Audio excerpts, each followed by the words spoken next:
first of all, is it correct to say that you initially became known on the internet as kind of Layne Norton's right-hand man?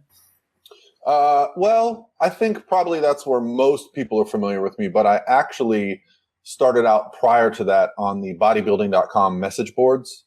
So this was a period probably around 2006, 2007. Bodybuilding.com had a contest prep section.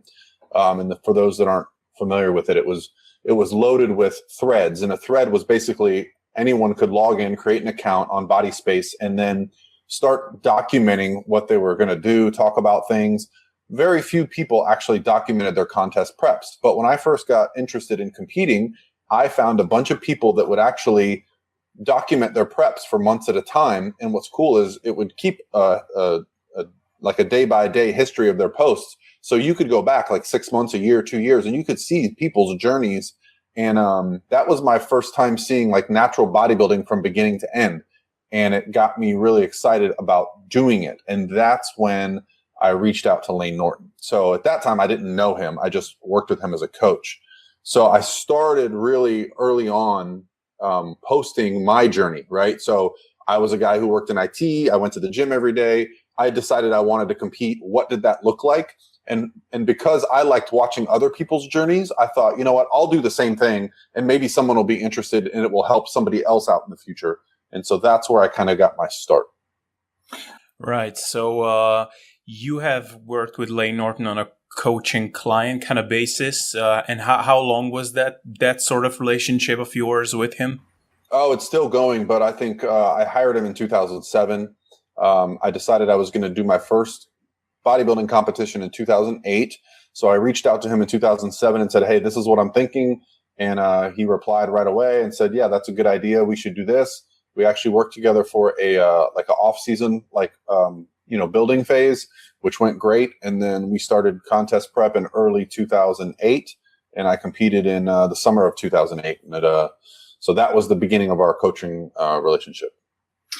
Brilliant. So correct me if I'm wrong. I think I heard a story a couple of years ago that was something like, so you were a client of his, and then kind of the way you actually became like personal friends was that your wife kind of hit it off on a personal basis with Layne's wife, and then you went out for dinner together or something like that. Is that correct? Yeah, that's very accurate. So what happened was after I competed, we stayed in touch, and I decided I was going to do another show the following year. But we flew to the Arnold, Ohio. I had never been to the Arnold Classic. Layne was going to be there along with a lot of the other people from the brand Scivation at the time, which was owned by Mark Lobliner, Derek Charlebaugh, Rob Moran. There was just a lot of people that I posted on the message boards with that were going to be there. So I was really excited to meet them. So I thought it'd be cool to go to the Arnold. Right about that time, my wife and I had just started dating. And I said, I'm going to go to this thing called the Arnold Classic. It's a big fitness convention.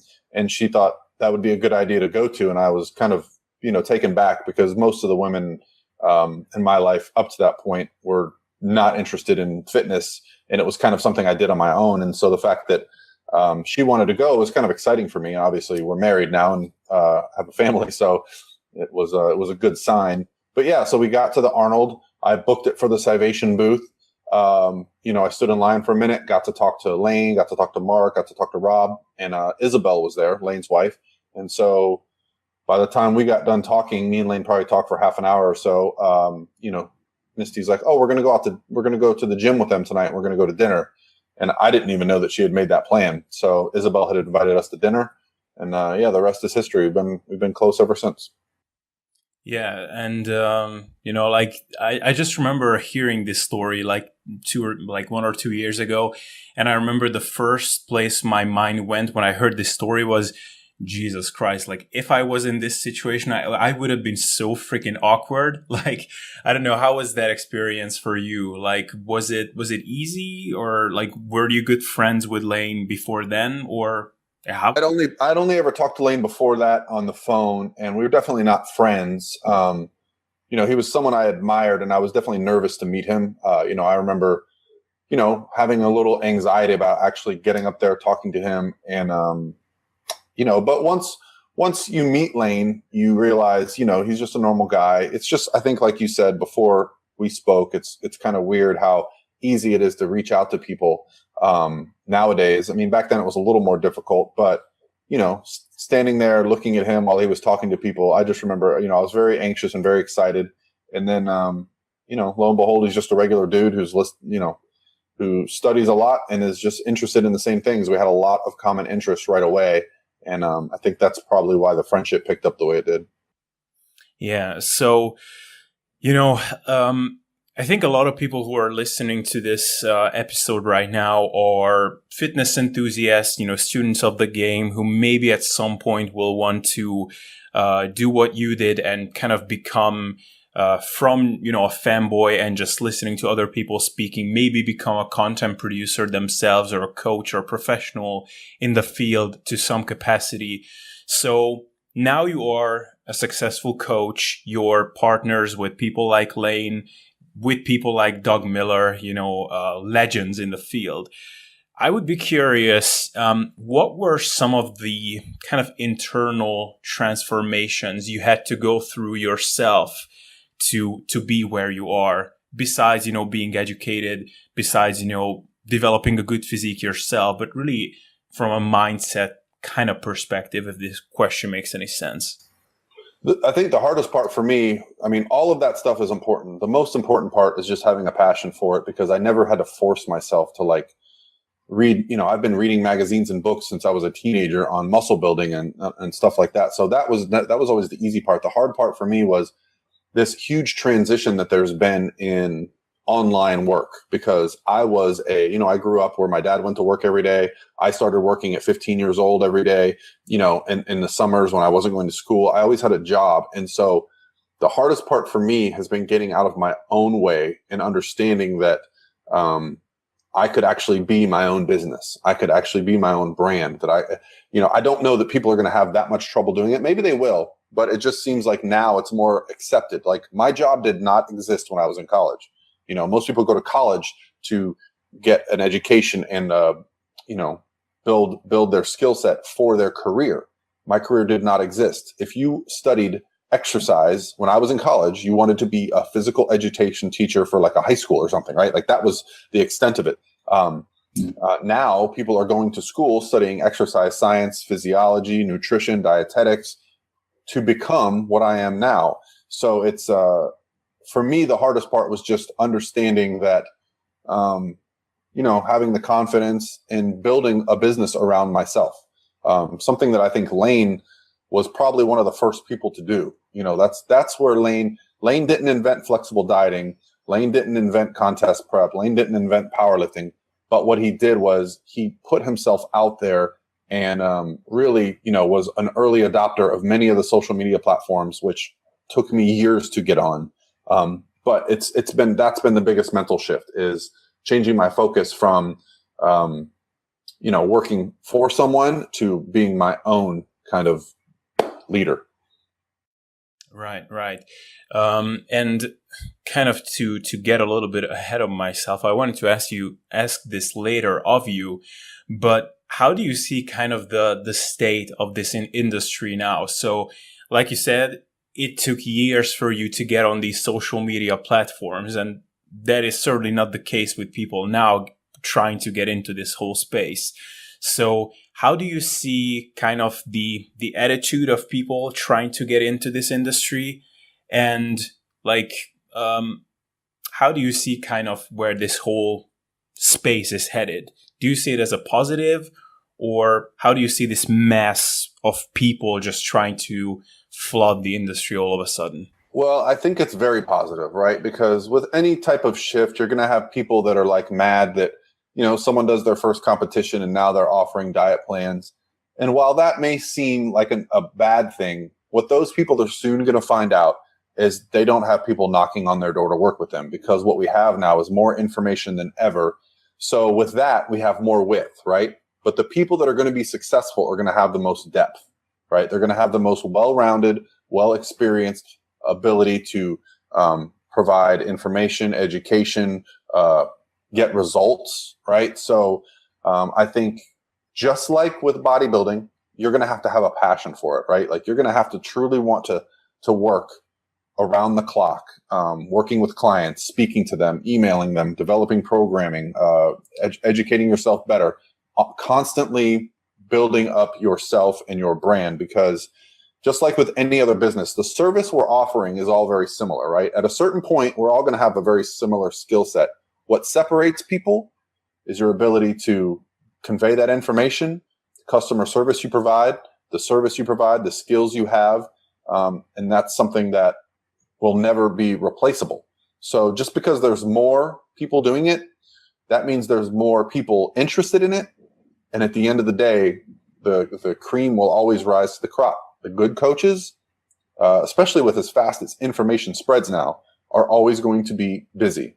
And if you are a bad coach and you provide bad coaching, all it takes is someone to put a hashtag, this team sucks, and people are going to start to find that stuff. And so I think, there's a lot of negatives associated with all the people that want to be an online coach, but I see it as positives. There's going to be products that are out for people that want to be online coaches. There's going to be avenues. Like I said, this career did not exist 10 years ago. And had someone told me 10 years ago, hey, this could be your job, I would have thought, well, that's a great job, but how do I get there? There was no path, right? And with Layne getting his PhD and, all the programs now, USF, the University of South Florida here in Tampa, where I go to school, they have a class called physique enhancement. Didn't exist, right? Though Dr. Bill Campbell, who runs USF, is very interested in physique enhancement. So it's exercise science, but we're also starting to see the direction shift a little bit. And so there are some options. Right. So with that, you mentioned skills and knowledge and being educated.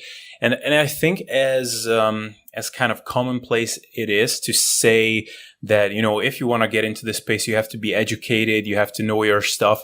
From your perspective, for someone who wants to be a coach or a professional in this field, what are the most important things that people can do to sort of hone their craft, right? If this question makes sense. My number one thing would be to work with a good coach. So a lot of people will balk at the idea of, I have to pay $1,000 to work with this coach for my contest prep or whatever the price may be.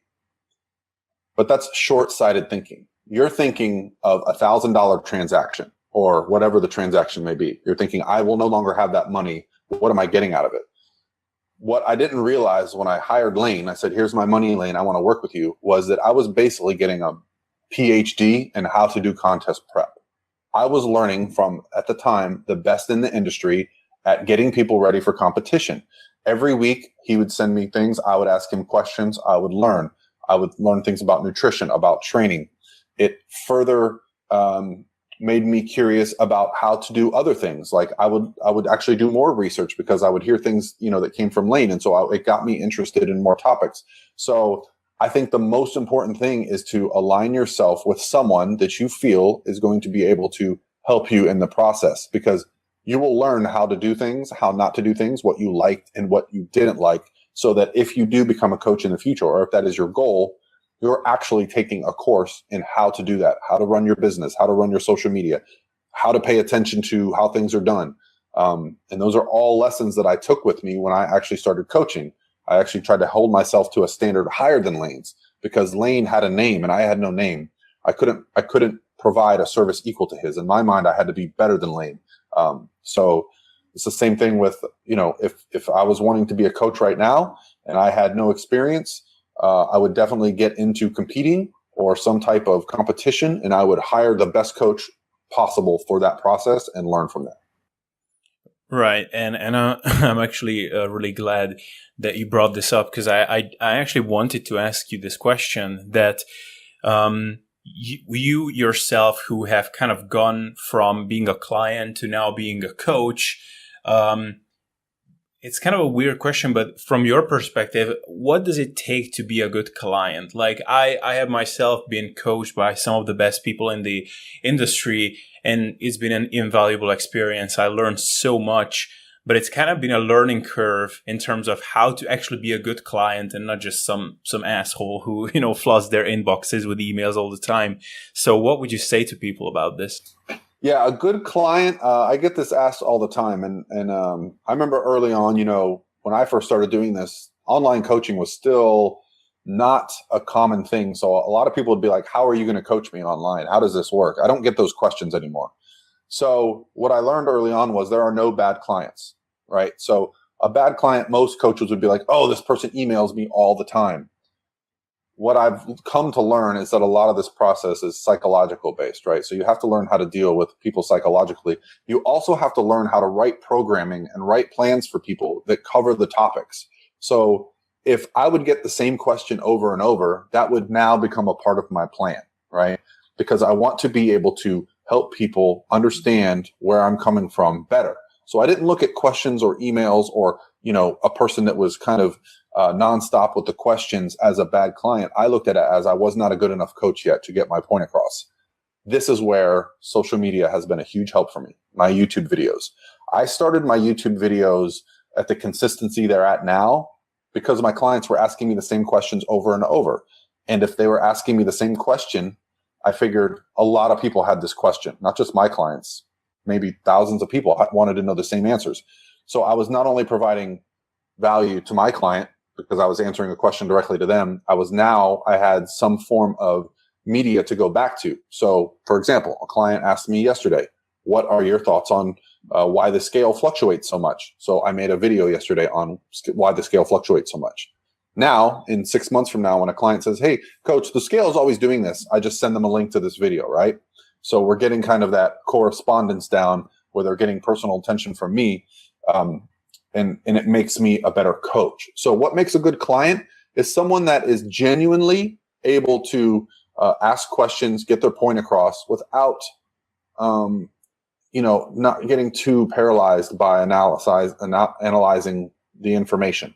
There is a point where you can get too overwhelmed and not understand that minor things don't matter. Like, they might matter over time, this and that, but it's the big picture. Are you eating? Are you training? Are you sleeping? Are you applying the best practices that we're aware of? Those type of things. Don't get too bogged down in, "Hey, coach, I had 4 grams of fiber extra yesterday. Is that going to set me back?" Or, I have to take 2 days off of training because my parents are in town for my birthday. Like, you got to live your life. And I think that's where we can get. There's so much information now, it can be a little bit difficult to kind of understand that minor things aren't going to have a major impact on us here and there. So I try to just get people to understand there are no emergencies in bodybuilding, okay? There are emergencies in life. Parents get sick, animals get sick, car accidents happen, things happen in life. Those are emergencies. "Hey, coach, I got to travel for work and we're getting a menu and I don't get to pick my foods." That's not an emergency, right? So I gotta help people learn how to deal with that, and I think that makes them better equipped to handle this lifestyle for the long term, and that's really my ultimate goal.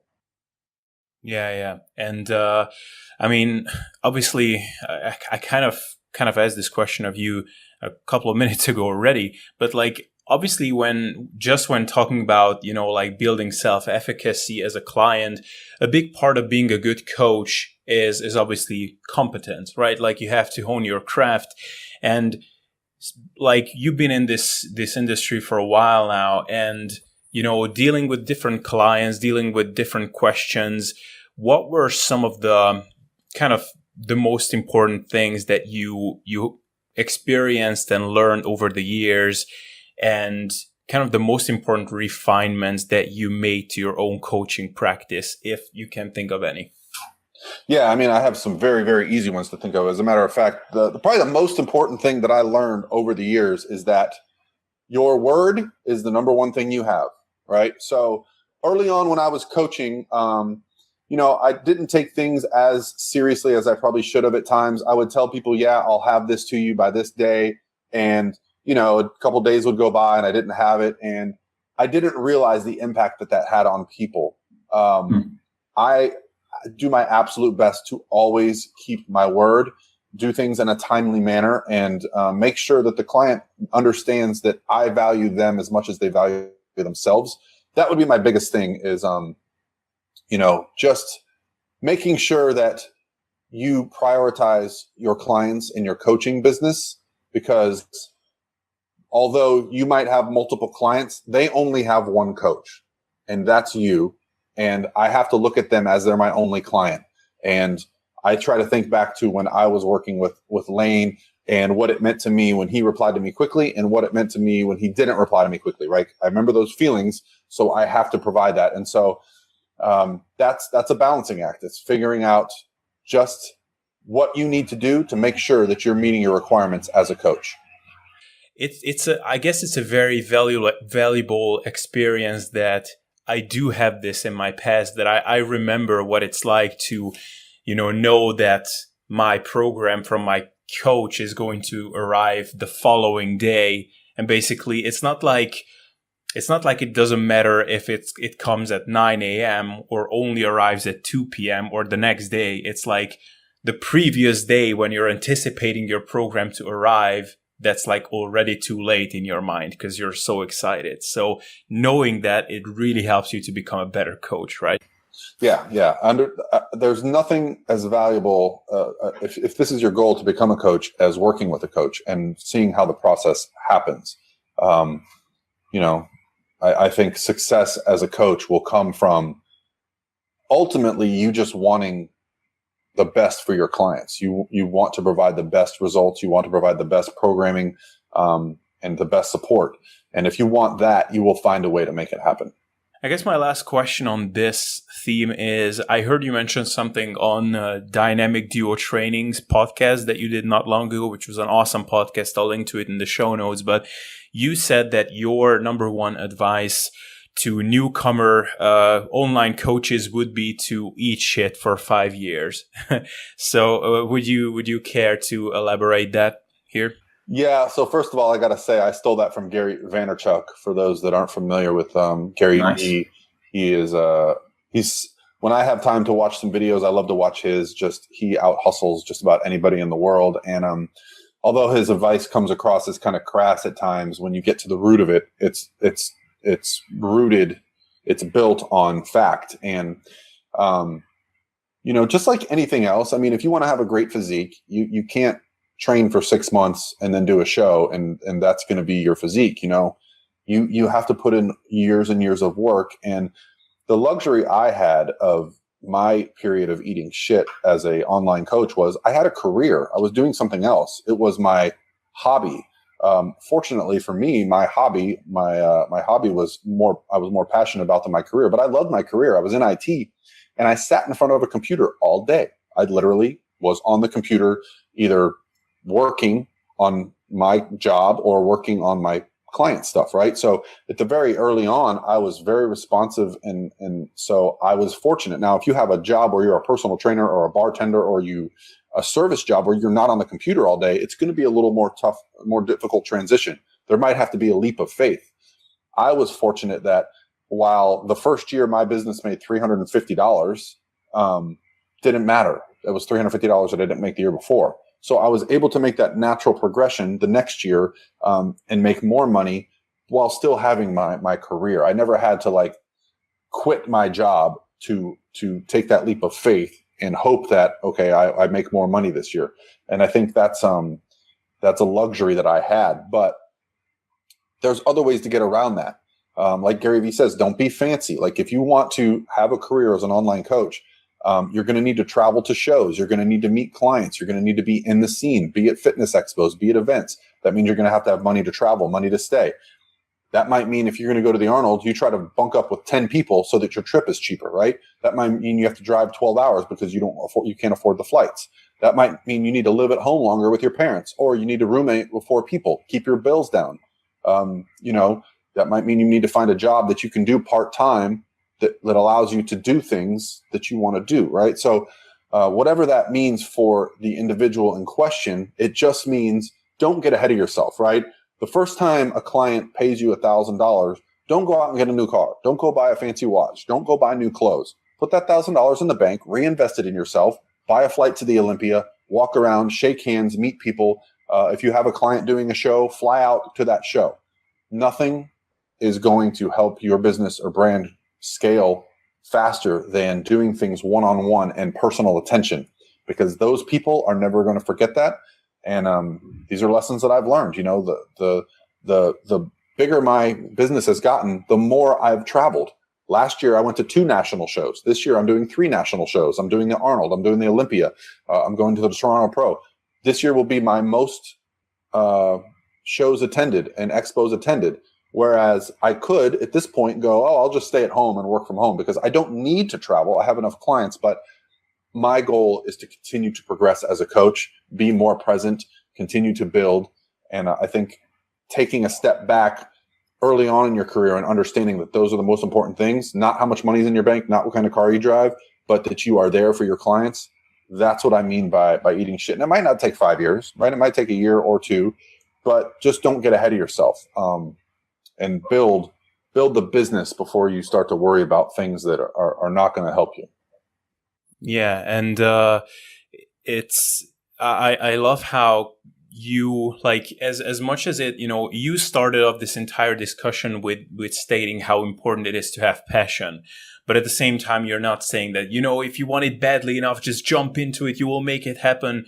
You're more like rationally passionate, right? So it's kind of a balancing act between reality and dreaming. So I don't think you want to be desperate, because when you're desperate, you do things that you normally wouldn't do. So let's say you're a desperate coach. You don't have enough clients. You're not making enough money.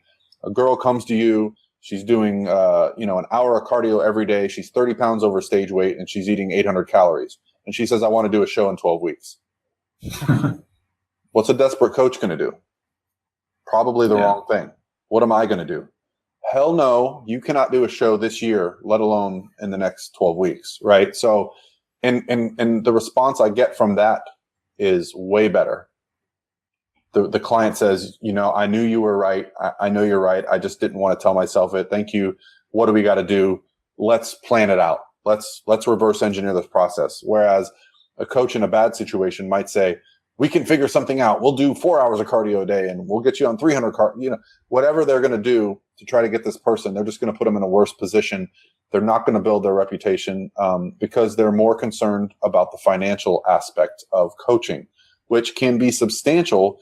But if that's your focus, again, your decisions are not going to be good.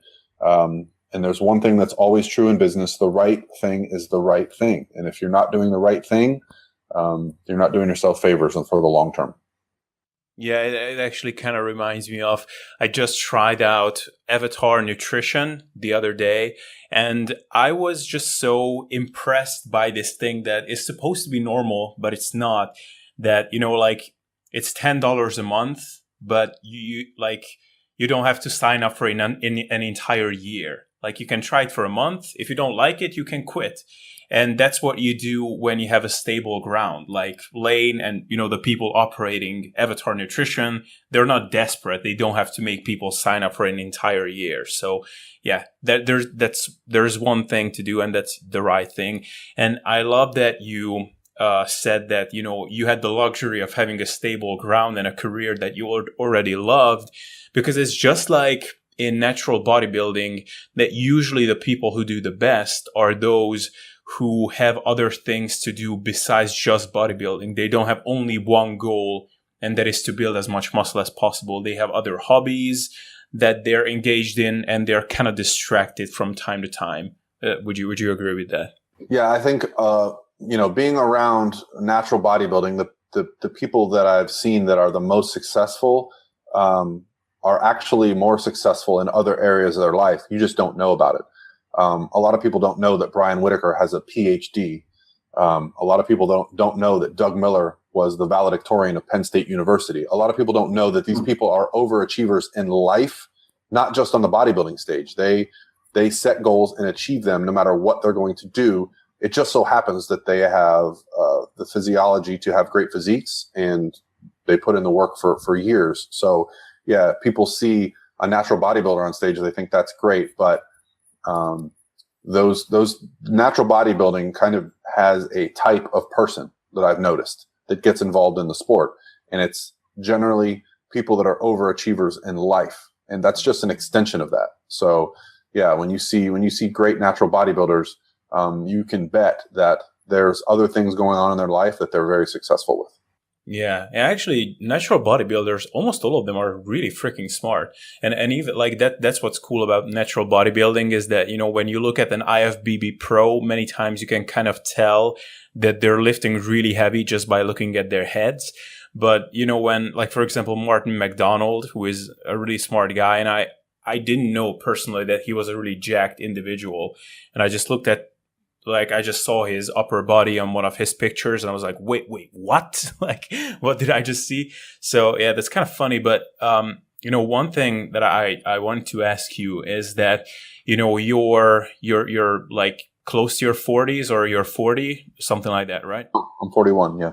41. Perfect. So, you know, you look pretty freaking amazing. And from my perspective, you're a great example of someone who has been building his body for a long time intelligently, and now he's at a great position.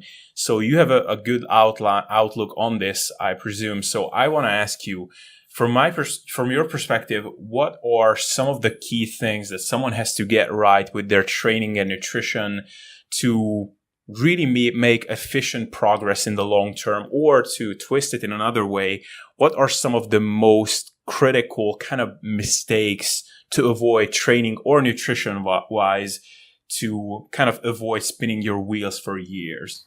Yeah. So we'll do nutrition first. So what are the things to avoid, nutritionally speaking, to prevent you from making progress? The biggest thing I would say is fad diets. Don't jump on a diet because you see everyone doing it. Don't say, oh, well, everyone's going Atkins, everyone's going low carb, everyone's going low fat, whatever it is. I think the biggest lesson I learned from working with Layne was just how simple nutrition is. It's just so easy. Okay. It's just about consistently getting enough protein to hit your goals, using carbohydrates wisely, paying attention to what your personal metabolic rate is. Don't get caught up in seeing Alberto Nunez eat 600 grams of carbs a day. Likewise, don't get caught up because you see a bikini pro doing 3 hours of cardio a day, or, eating 30 grams of carbs a day.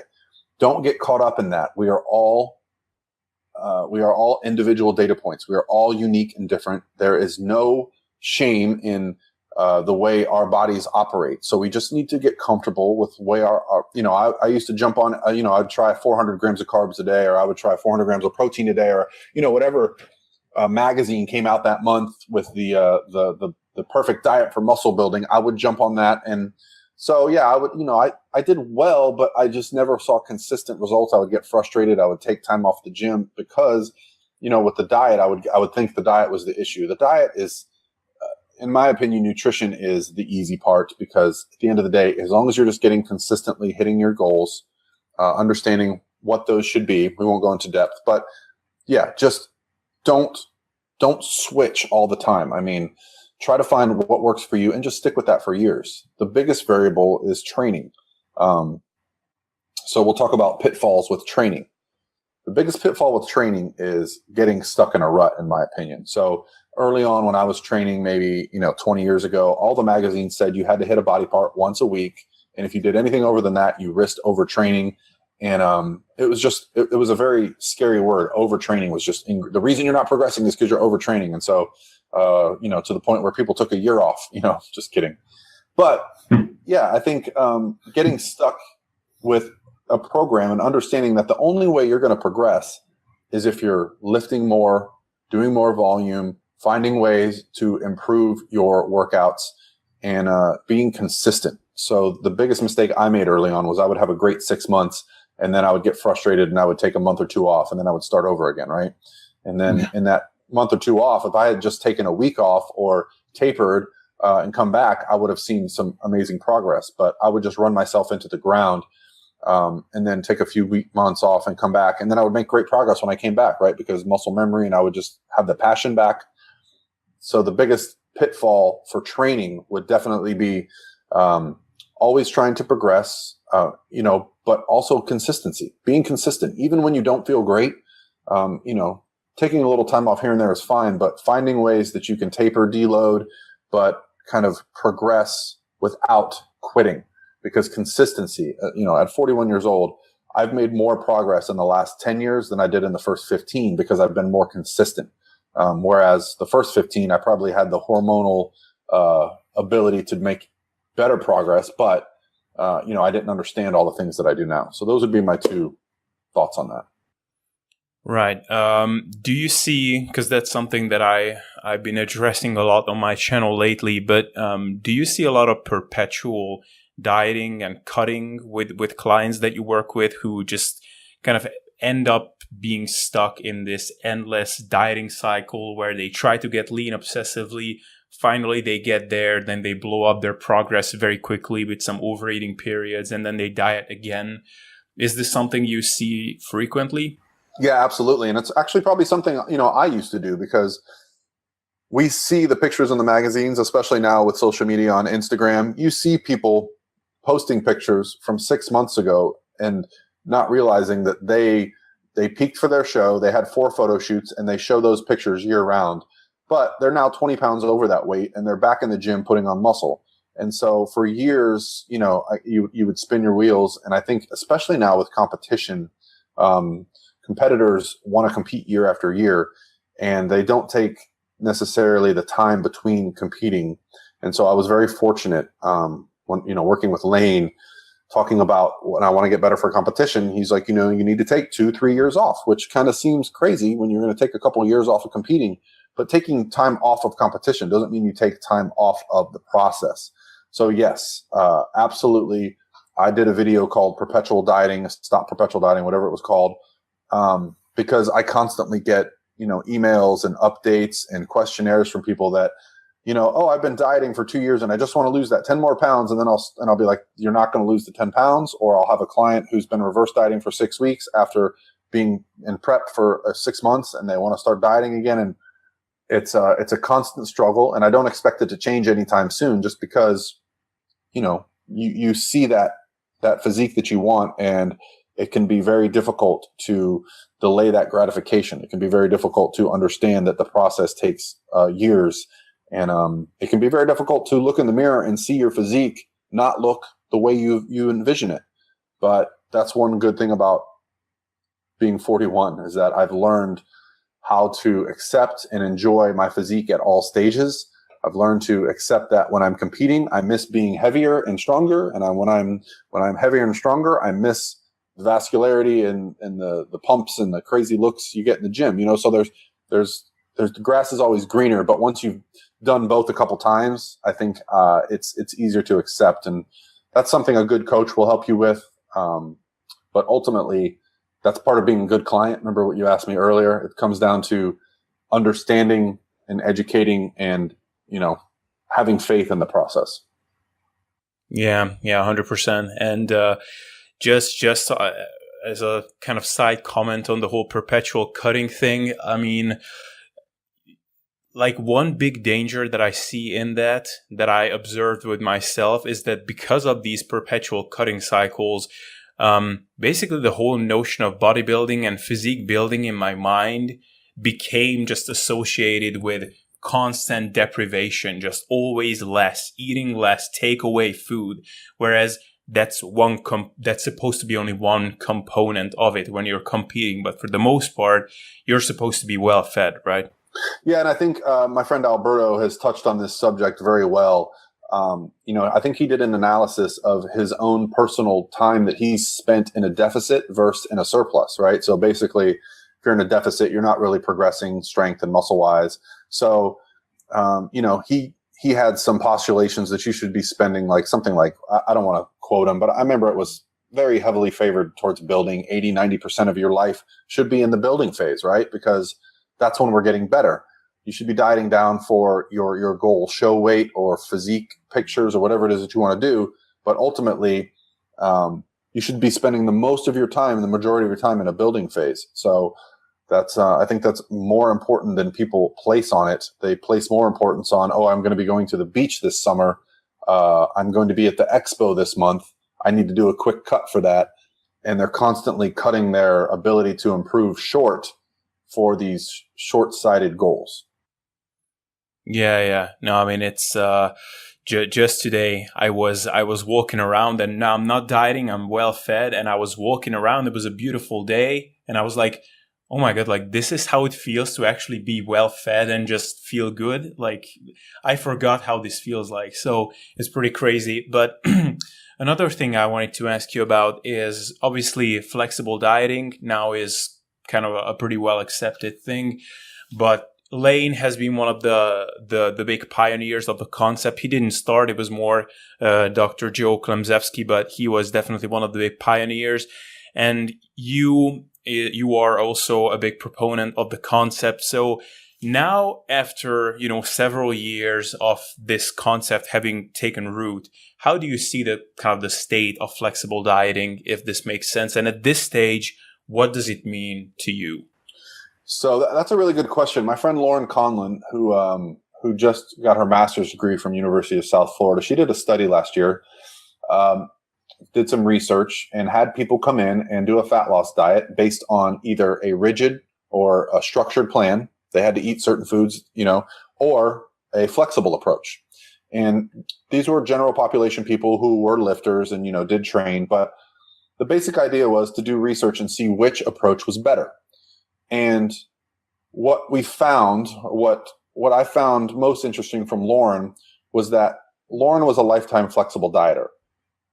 And so we were huge flexible dieter proponents, as in like meal plans are terrible. That's a terrible way to go.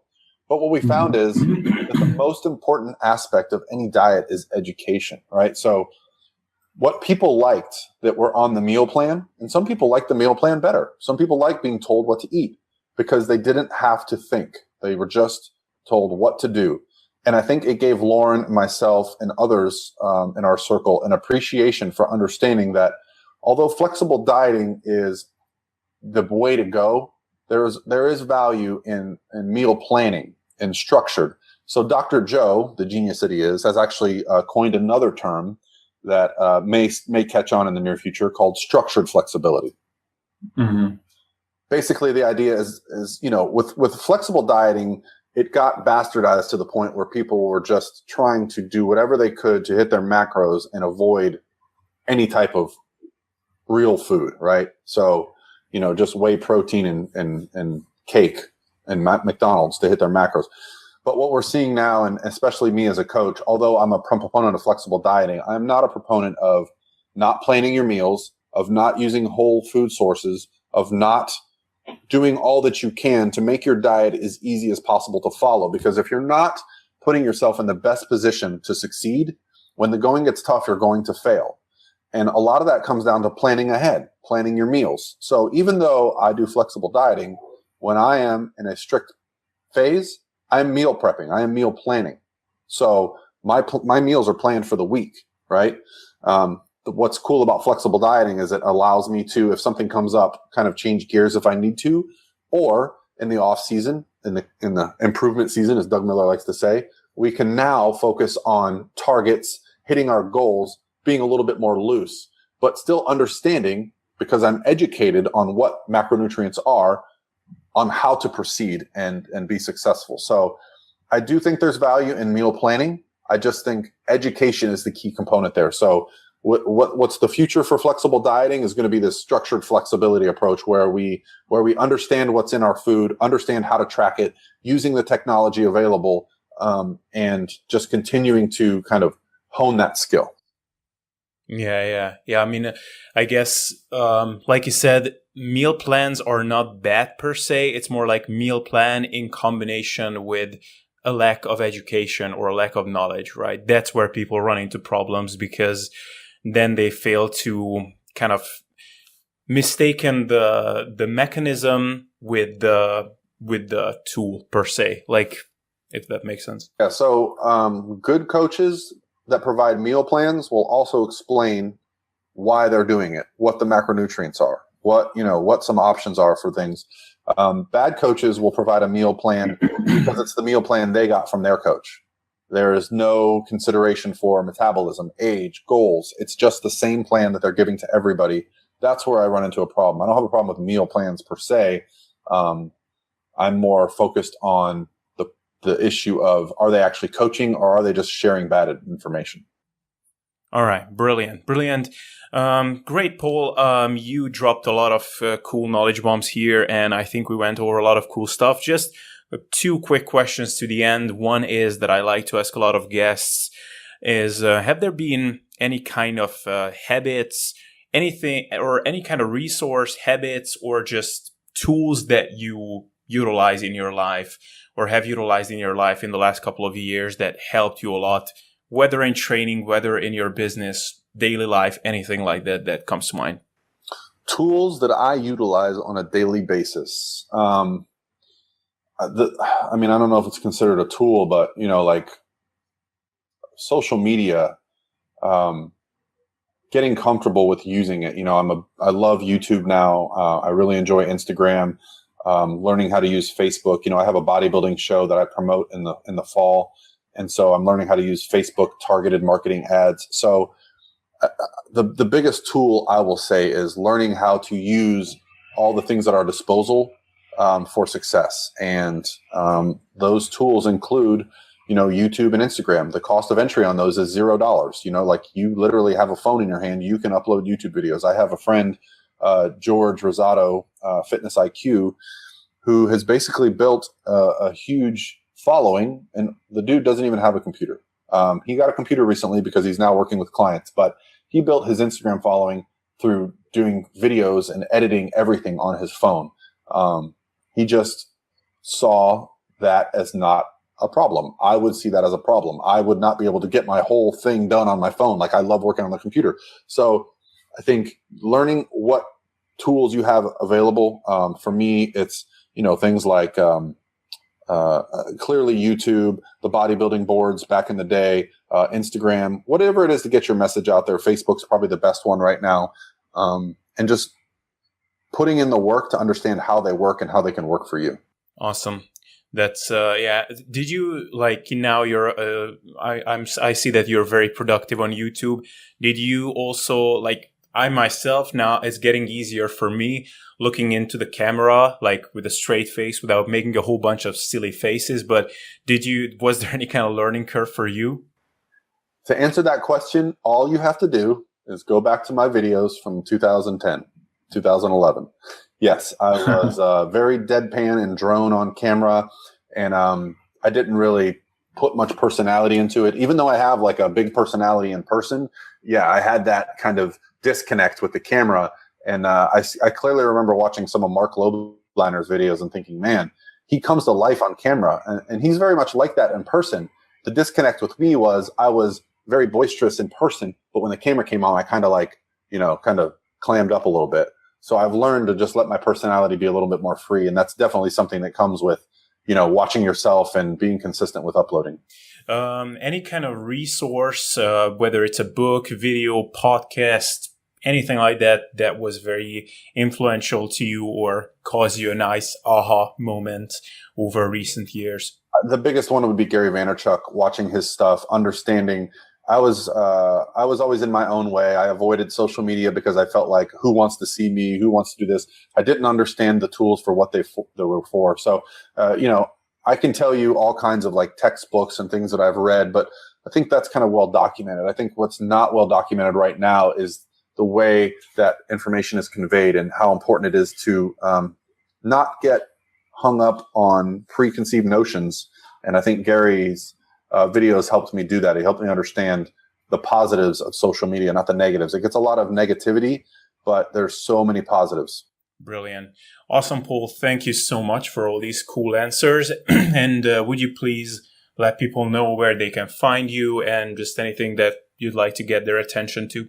Yeah, very easy. If you want to look me up, I'm very easy to find because my last name is Revelia, Revelia. So on YouTube, I'm at Paul Revelia. On Instagram, at Paul Revelia. I have a team page for my clients where I post some stuff called @TeamProPhysique on Instagram. Prophysique.com is my website, and I have some basic apparel stuff, hats and shirts and stuff, but mostly it's just about my coaching and content. And I have some projects I'm working on right now. I'll give you guys an inside scoop. I have a website called mealflexibility.com, which is basically a tool I'm creating for people that are transitioning from a meal plan to flexible dieting, because there's this big disconnect. It can be kind of scary and overwhelming to try to fit anything you want into your macros. So this website I'm developing allows you to plug in your macros, the time of day you eat, the time of day you train, how many meals you want to eat. And it'll give you some basic ideas for meals you can have. You can adjust them, and it'll give you your macro breakdowns per meal. So it's a project I'm very, very excited about. So mealflexibility.com, but mostly just Facebook and YouTube and Instagram. I mean, if you want to find me, Google my name, all the stuff comes up. I'm easy to find. All right, guys, Abel here again. Hope you enjoyed this episode. If you did, please subscribe on YouTube if you watched it there. I come out with new content every week there, whether it's in the form of a podcast episode like this, which I actually aim to do one of every week, or some shorter informational video.